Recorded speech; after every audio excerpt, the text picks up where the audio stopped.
Media का एक महारथी जो बखूबी समझता है सत्ता के मोहरों की हर चाल, जिससे कभी छिप नहीं सका राजनेताओं के दिल का हाल।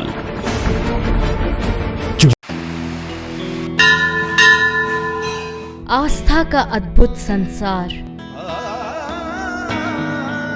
33 करोड़ देवी देवता, पूजा पाठ का विधान। जरूर देखिए धर्म कर।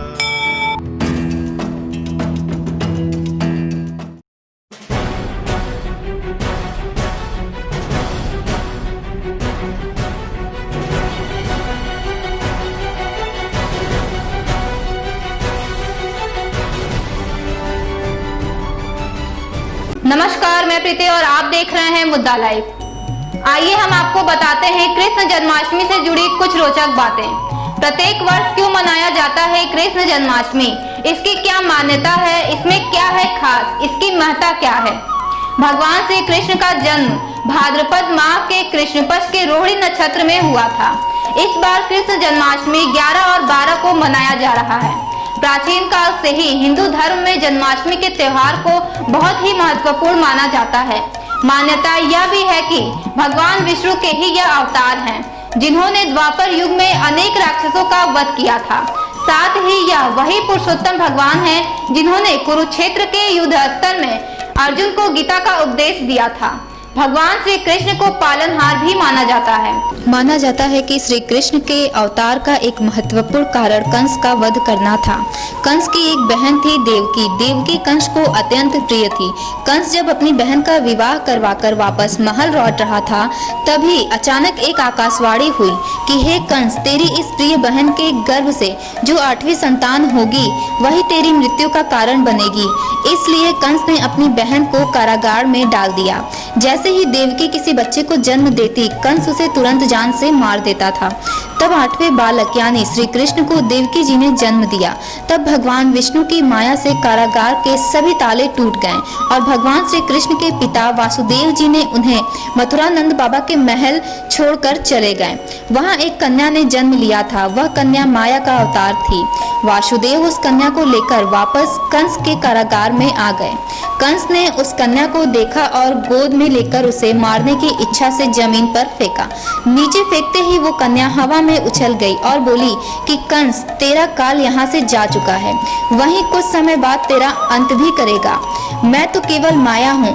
कुछ समय बाद ऐसा ही हुआ। भगवान श्री कृष्ण ने कंस के महल आकर वहीं उसका अंत कर दिया। श्री कृष्ण जन्माष्टमी का इतिहास। जन्माष्टमी पर किस प्रकार की मूर्ति की स्थापना करनी चाहिए? सामान्यतः जन्माष्टमी पर बाल कृष्ण की स्थापना की जाती है। आप अपनी आवश्यकता और मनोकामना के आधार पर जिस स्वरूप को चाहें स्थापित कर सकते हैं। प्रेम और दाम्पत्य जीवन के लिए राधा कृष्ण की, संतान प्राप्ति के लिए बाल कृष्ण की और सभी मनोकामनाओं के लिए बंसी वाले कृष्ण की स्थापना करें। इस दिन और शंख और शालिग्राम की स्थापना भी कर सकते हैं।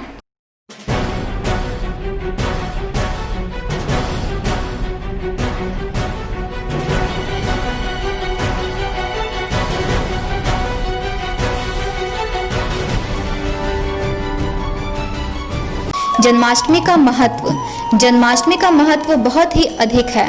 सभी वैष्णव जन्माष्टमी का व्रत करते हैं। शास्त्रों में जन्माष्टमी का व्रत को व्रतराज कहा गया है, यानी यह व्रतों में सबसे श्रेष्ठ व्रत माना गया है। इस दिन लोग पुत्र, संतान, मोक्ष और भगवत प्राप्ति के लिए व्रत करते हैं। माना जाता है कि जन्माष्टमी का व्रत करने से सुख, समृद्धि और दीर्घायु का वरदान मिलता है। साथ ही भगवान श्री कृष्ण के प्रति भक्ति भी बढ़ती है। जन्माष्टमी का व्रत करने से अनेकों व्रतों का फल मिलता है। जन्माष्टमी के प्रसाद में पंचामृत जरूर अर्पित करें। उसमें तुलसी दल भी जरूर डालें। मेवा, माखन और मिश्री का भोग भी लगाएं। कहीं कहीं धनी की पंजीरी भी अर्पित की जाती है। इस दिन श्री कृष्ण को पूर्व सात्विक भोजन अर्पित किए जाते हैं, जिसमें तमाम तरह के व्यंजन भी होते हैं। मेरा नाम है अच्युत मोहन दास। मैं यहाँ इस्कॉन बनारस में श्री श्री राधा गोपाल मंदिर में चेयरमैन के रूप में सेवारत हूँ। किस तरह का सेवा करते हैं। अब आने वाला भगवान जन्माष्टमी का कृष्ण जन्माष्टमी का जो पर्व है वो कैसे अब की बार मना रहे हैं और जनता को किस तरीके का जो है कि संदेश देंगे, और जिला प्रशासन का क्या रोल है इसमें, किस तरह का है? जिला प्रशासन ने, हमारे कौशल राज शर्मा जी ने बहुत स्पष्ट रूप में कहा है कि प्राथमिकता है कि सभी सुरक्षित रहें, इसलिए इस बार जन्माष्टमी ऑनलाइन है। तो सभी भक्त पहले की तरह से और ज़्यादा उत्साह से भाग ले सकते हैं और ऑनलाइन ले सकते हैं, जिससे सुरक्षित रूप से लें, है ना। और भक्तों के लिए जो प्रसाद की व्यवस्था है भगवान की, वो सारे भक्त जो रजिस्टर कर रहे हैं भगवान की सेवा के लिए, उन सभी भक्तों को प्रसाद उनके घर पे भेजा जाएगा त्योहार के अंत में। भगवान का कपड़ा कहाँ से आएगा और किस तरीके का भोग लगेगा और क्या क्या होगा? भगवान के कपड़े वृंदावन से आ रहे हैं विशेष रूप से इस पर्व के लिए, और जो भोग है 108 व्यंजनों का भगवान को भोग लगेगा।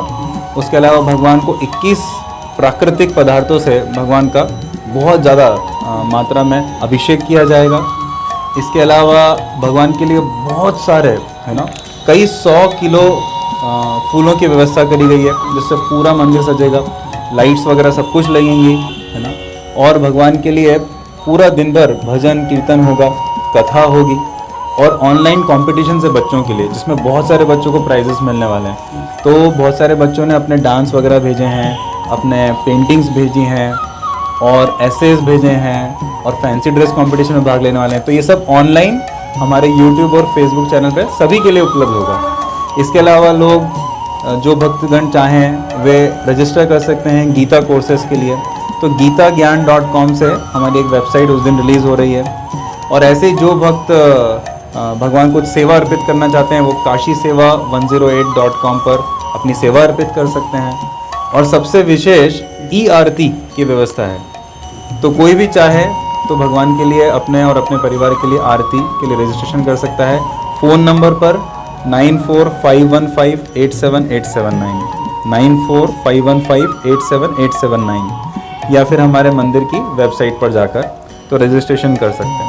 तो इस तरह से ऑनलाइन भोग भी लगा सकते हैं भक्त लोग।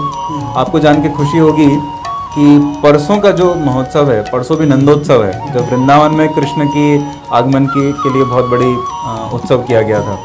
तो उस नंदोत्सव के लिए बहुत सारे भक्त लोग अपने अपने घरों से भोग भेज रहे हैं, और उस दिन जो भोग है पूरा मंदिर हॉल भरकर भगवान को प्रस्तुत किया जाएगा। सारे वैष्णवों की, सारे परिवार वालों की, उनकी जो सेवा है वो भोग के रूप में भगवान को लगाई जाएगी।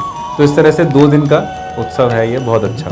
और इसमें जगह जगह से, पूरे इंडिया में जगह जगह से, बनारस के इस्कॉन मंदिर, श्री राधा गोपाल मंदिर में जो प्रोग्राम होगा उसको लाइव देखने वाले हैं कई लोग, और इंडिया से बाहर भी कई लोग हैं, जर्मनी में हैं, अमेरिका में हैं, यूके में हैं, वहाँ से लोग लाइव पार्टिसिपेट करने वाले हैं इस्कॉन बनारस के प्रोग्राम्स में। जन्माष्टमी पर किस प्रकार के प्रसाद होने चाहिए? वैसे तो भगवान श्री कृष्ण का सबसे प्रिय माखन है, जिस कारण से ये माखन चोर भी कहलाते हैं। इस वर्ष लॉकडाउन की वजह से जिला प्रशासन की ओर से मंदिरों व थानों में कृष्ण जन्माष्टमी नहीं मनाई जाएगी। लोग अपने घरों में ही पूरी सावधानी से यह पावन पर्व मनाएं। ऐसे ही स्पेशल रिपोर्ट को देखने के लिए बने रहिए मुद्दा लाइव के साथ। मुझे दीजिए इजाजत।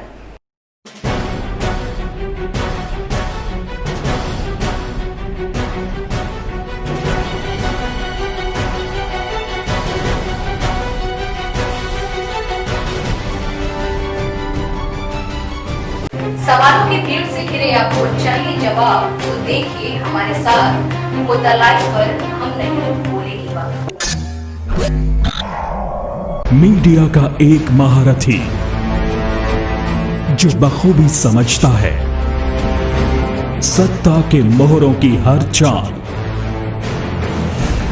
जिससे कभी छिप नहीं सका राजनेताओं के दिल का हाल।